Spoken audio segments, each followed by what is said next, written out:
kids. I told you I was going to read you some Christmas stories. And I'm going to start out with one of my very favorite stories that maybe you haven't heard before.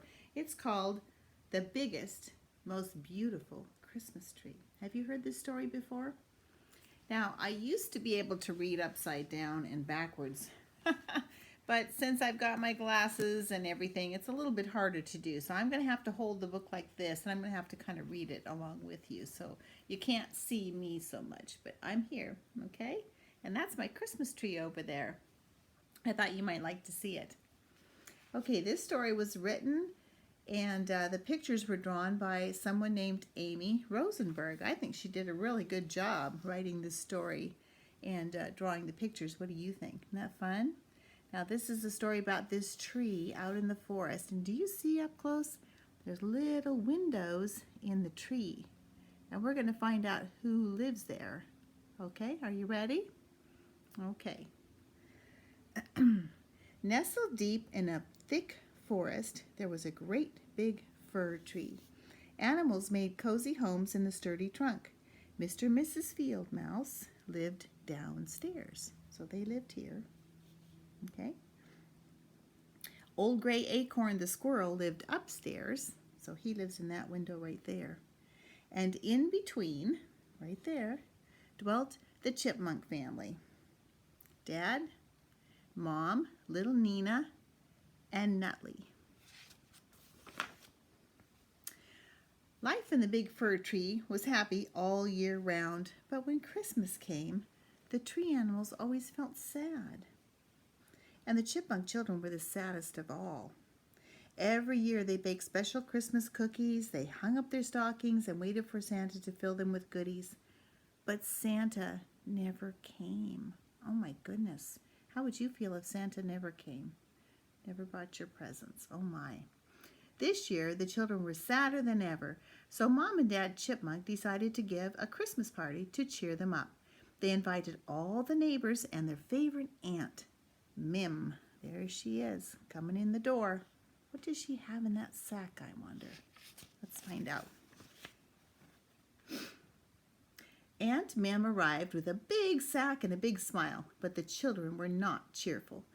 "It's nearly Christmas," boomed Aunt Mim. "Why are you so glum?" That means sad.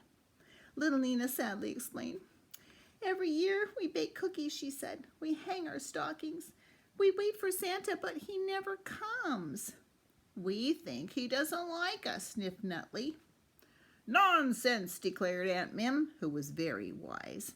"He probably doesn't even know you are here, tucked away in this huge tree.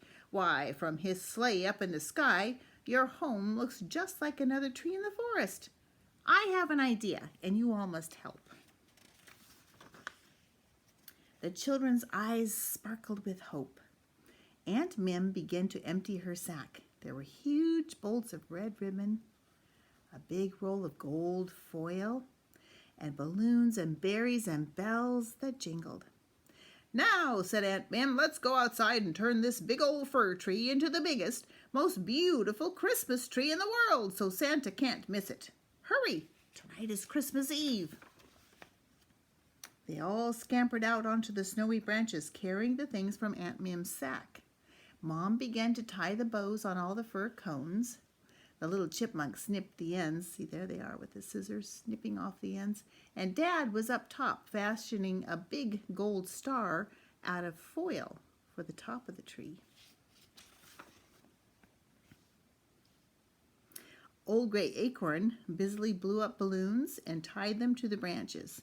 Then Mr. and Mrs. Field Mouse, here they are here, painted dots and stars and candy cane stripes on the balloons.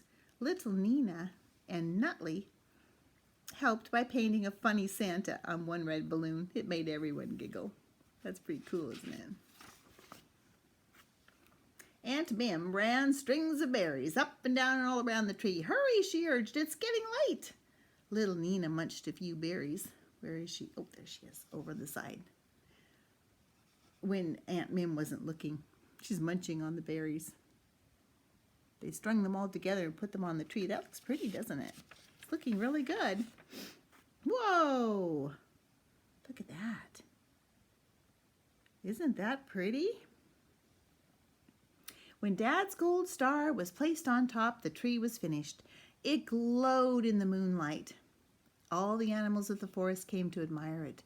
"Ours is truly the biggest, most beautiful Christmas tree in the world," exclaimed little Nina and Nutley.